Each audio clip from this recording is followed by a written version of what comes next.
Hello everyone, कैसे हो आप सब। उम्मीद करता हूँ आप सभी अच्छे होंगे। तो सबसे पहले गुड मॉर्निंग आप सभी को। तो जैसे कि हम डिस्कस करने वाले हैं आज जनरल अवेयरनेस कुछ इंपॉर्टेंट क्वेश्चंस। ठीक है, सारे क्वेश्चन मिक्स होंगे। ठीक है, जो कि history, geography, politics, GS, current affair सारा कुछ मिक्स होगा इसमें। ठीक है, स्टार्टिंग भी होगा इसमें। ठीक है, तो शुरू करते हैं बिना फ्लोर टाइम वेस्ट करे। तो ये क्वेश्चन आपको हर एग्जाम में हेल्प करने वाले हैं। ठीक है, बैंकिंग को छोड़ के बाकी सब एग्जाम में आपको हेल्प करने वाले हैं। ठीक है, एसएससी, आरआरबी, एनटीपीसी, ठीक है, रेलवे, सब में आपको हेल्प करने वाले हैं। ठीक है, तो शुरू करते हैं बिना आप टाइम वेस्ट करें। तो ध्यानपूर्वक सारे क्वेश्चन पढ़िएगा। ठीक है, खुद से प्रयास करना, वही आपके लिए बेनिफिट होगा। ठीक है, तो आपको थोड़ा बहुत टाइम मिलेगा हर क्वेश्चन में, ताकि आप सोच सके कि क्या आंसर हो सकता है। ठीक है, तो इसका आंसर आपको बताना है। इसमें क्वेश्चन में आपसे पूछा जा रहा है कि टारगेट 3 बिलियन किसके द्वारा लिखी गई, ये बुक थी। ठीक है, तो किसके द्वारा लिखी गई थी। ठीक है, तो ये क्वेश्चन आपको दोनों लैंग्वेज मिलेंगे, हिंदी और इंग्लिश में, जो भी आपकी परफेक्ट लैंग्वेज है जिसमें भी आपने एग्जाम देना है। ठीक है, तो आपको बताना है कि ये जो बुक थी टारगेट 3 बिलियन, तो किसके द्वारा लिखी गई थी। तो आपको इसका आंसर बताना है। तो इसका आंसर सही हो जाएगा ऑप्शन नंबर 4 करेक्ट हो जाएगा, एपीजे अब्दुल कलाम। ठीक है, तो ये थे। ठीक है, 11 नंबर के प्रेसिडेंट है हमारे देश के ये। ठीक है, अब्दुल कलाम जी। ठीक है, तो इनके द्वारा लिखी गई थी ये बुक। ठीक है, चलते हैं नेक्स्ट क्वेश्चन। अगला क्वेश्चन आपसे पूछा जा रहा है कि भारत के नियंत्रण और महालेखा परीक्षण कैग को संविधान के किस अनुच्छेद के तहत परिभाषित किया गया है। तो आपको बताना जो कैग होता है। ठीक है, तो कौन से आर्टिकल के तहत आते हैं आपको ये बताना है। तो अभी थोड़े दिन पहले कैग के नए अध्यक्ष बने हैं गिरीश मुर्मू जी। ठीक है, जो कि जम्मू एंड कश्मीर के लेफ्टिनेंट गवर्नर हैं। ठीक है, तो कैग के नए अध्यक्ष चुने गए हैं। ठीक है, तो अगस्त में चुने गए हैं 2020 में। ठीक है, तो आपको बताना है कौन से आर्टिकल के तहत आते हैं ये कैग।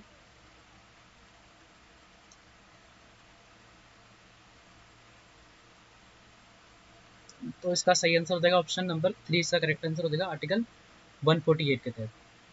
ठीक है, चलते हैं नेक्स्ट क्वेश्चन। अगला क्वेश्चन आपसे पूछा जा रहा है कैग रिपोर्ट की जांच किस समिति द्वारा की जाती है। तो आपको बताना जो कैग होता है। ठीक है, वो अपनी रिपोर्ट बनाते हैं। ठीक है, तो वो रिपोर्ट कौन चेक करता है।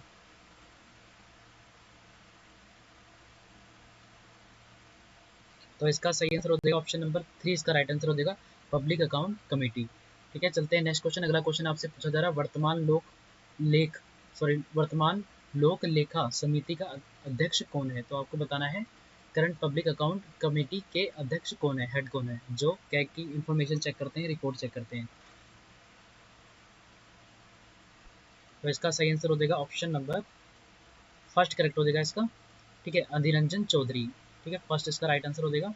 ठीक है, चलते हैं नेक्स्ट क्वेश्चन पे। अगला क्वेश्चन आपसे पूछा जा रहा है कि राष्ट्रपति साहित्य, विज्ञान, कला और सामाजिक सेवा के क्षेत्र से राज्यसभा में कितने सदस्यों को नामित कर सकते हैं। तो आपको बताना है कितने सदस्य को नामित कर सकते हैं। इसमें कुछ ऑप्शन दे रखे हैं आपको। तो इसका सही आंसर हो जाएगा ऑप्शन नंबर 12। ठीक है, 12 हो जाएगा इसका राइट आंसर। ठीक है, तो जो एंग्लो इंडियन होते हैं, ठीक है, वो 12 चुन सकते हैं। ठीक है, राष्ट्रपति द्वारा ये चुने जाते हैं। ठीक है, जिसमें कौन सा आते हैं, साइंस आ सकता है, आर्ट्स आता है, या सोशलिस्ट सर्विस, सोशल सर्विस कोई काम किया हो। ठीक है, या लिटरेचर हो। ठीक है, तो वही लोग आते हैं। ठीक है, तो 12 राज्यसभा में नियुक्त करे जा सकते हैं प्रेसिडेंट के द्वारा। ठीक है, और 2 होते हैं लोकसभा में। तो ये चीज़ याद रखना। ठीक है, एंग्लो इंडियन होते हैं ये। ठीक है, तो 12 इसका करेक्ट आंसर हो जाएगा। चलते हैं नेक्स्ट क्वेश्चन। अगला क्वेश्चन आपसे पूछा जा रहा है कि राज्यसभा का पदेन सभापति कौन होता है। तो आपको बताना राज्यसभा का पदेन सभापति कौन सा होता है, एक्स ऑफिस को।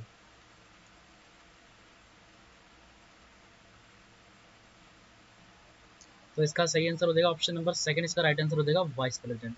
ठीक है, चलते हैं। जो स्पीकर होते हैं ना, वो पूछा गया आपको। ठीक है, तो लोग वहाँ पे तो स्पीकर होते हैं। ठीक है, सॉरी लोकसभा में, लेकिन यहाँ पे वाइस प्रेसिडेंट होते हैं जो देखते हैं, देख रेख करते हैं। ठीक है, चलते हैं नेक्स्ट क्वेश्चन। अगला क्वेश्चन आपसे पूछा जा रहा है कि 2011 की जनगणना के अनुसार निम्नलिखित में से कौन सा राज्य सबसे अधिक आबादी वाला बना। ठीक है, तो आपको बताना है कि 2011 की जनगणना हुई थी। ठीक है, उसके तहत भारत का कौन सा राज्य सबसे ज़्यादा पॉपुलेशन वाला राज्य बना था। तो इसका सही आंसर हो जाए आपको पता ही होगा, उत्तर प्रदेश सबसे ज़्यादा, काफ़ी बड़ा है ये।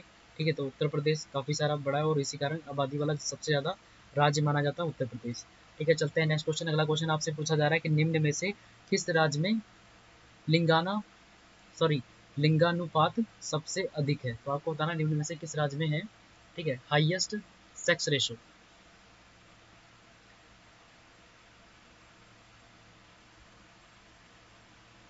तो इसका सही आंसर हो जाएगा ऑप्शन नंबर 2। इसका राइट आंसर हो जाएगा केरला। ठीक है, चलते हैं नेक्स्ट क्वेश्चन। अगला क्वेश्चन है निम्नलिखित में से कौन आरबीआई का सबसे लंबा सदीर्घ गवर्नर है? तो आपको बताना है सबसे लंबे टाइम तक गवर्नर कौन बना था। ठीक है, सर्वाइविंग सर्वाइंग गवर्नर सर।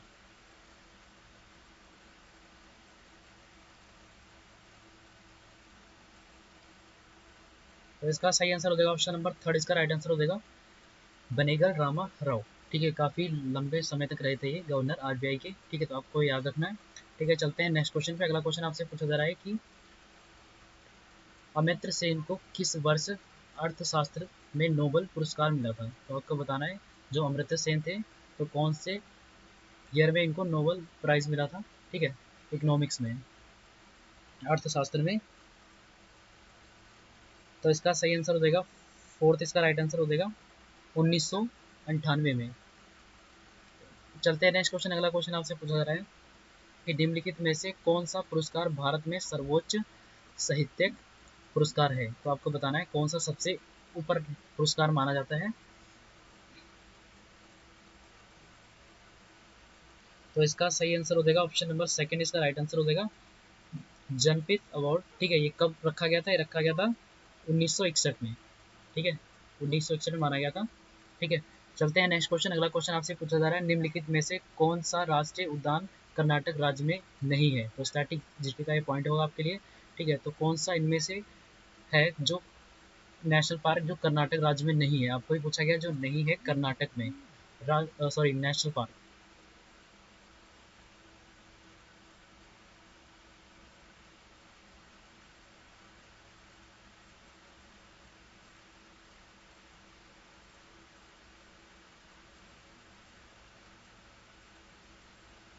तो इनमें से कोई भी नहीं है। ठीक है, ठीक है, इनमें से कोई भी नहीं है वो। चलते हैं नेक्स्ट क्वेश्चन। अगला क्वेश्चन आपसे पूछा जा रहा है कि 14 लोकतक लेक कौन से राज्य में स्थित है? तो आपको बताना है लोकटक झील है जो 14 नंबर क्वेश्चन है। ठीक है, तो लोकटक झील किस राज्य में स्थित है?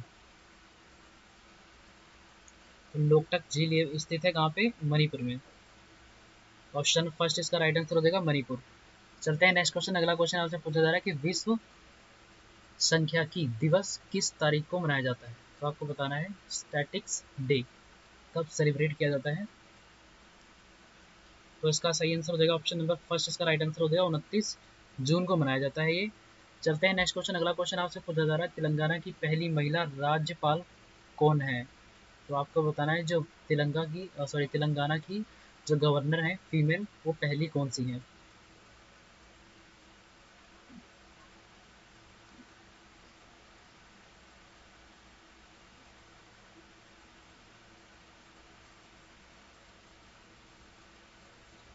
तो इसका सही आंसर हो जाएगा ऑप्शन नंबर फोर्थ, इसका करेक्ट हो जाएगा तमिलिसाई सौंदरंजन। ठीक है, तो ये इसका राइट आंसर हो जाएगा फोर्थ। ठीक है, तो तेलंगाना की पहली फीमेल गवर्नर है ये, चीज याद रखना। चलते हैं नेक्स्ट क्वेश्चन। अगला क्वेश्चन आपसे पूछा जा रहा है कि यूएनओडीसी का हेडक्वार्टर कहाँ पे स्थित है? तो यूएनओडीसी का हेडक्वार्टर आपसे पूछा गया कहाँ पे स्थित है।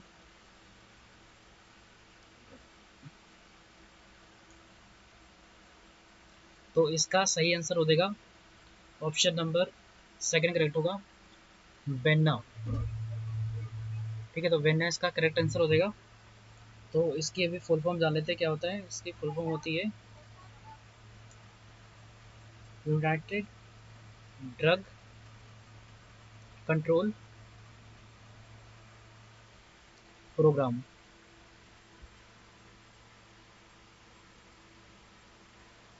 उसके तहत आते हैं ये। ठीक है, तो उसका हेडक्वार्टर कहाँ पे हो जाएगा? वेन्ना ऑस्ट्रेलिया में। चलते हैं नेक्स्ट क्वेश्चन। अगला क्वेश्चन पूछा जा रहा है निम्नलिखित में से किस कोड में 7 अंक हैं? तो आपको बताना है किस कोड में 7 अंक हैं।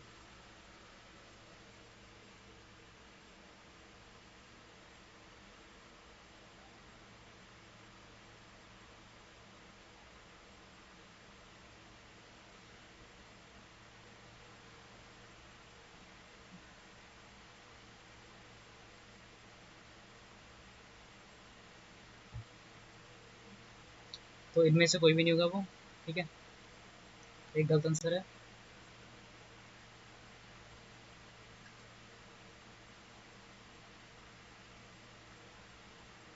तो इसमें नेक्स्ट क्वेश्चन आपसे पूछा जा रहा है, केंद्रीय ऊर्जा और नवीकरणीय ऊर्जा मंत्री कौन है? तो आपको बताना है union minister of power and new and renewable energy. तो किसके पास है? तो इसका आंसर सही हो जाएगा ऑप्शन नंबर फर्स्ट, इसका राइट आंसर हो जाएगा आर के सिंह। ठीक है, आर के सिंह इसका करेक्ट आंसर हो जाएगा। तो यहीं तक थे कुछ क्वेश्चन। ठीक है, तो आई होप आपको सेशन पसंद आया होगा। ठीक है, इसमें कुछ क्वेश्चन थे ऐसे, ठीक है, जो समझ में नहीं आए होंगे। ठीक है, तो मिलते हैं नेक्स्ट वीडियो में, तब तक अपना ख्याल रखें। ये क्वेश्चन आपको सारे एग्जाम में हेल्प करने वाले हैं। ठीक है, बैंकिंग को छोड़ के, क्योंकि उसका सिलेबस अलग होता है। ठीक है, तो आई होप आपको सेशन पसंद आया होगा। ठीक है, मिलते हैं भी नेक्स्ट वीडियो में।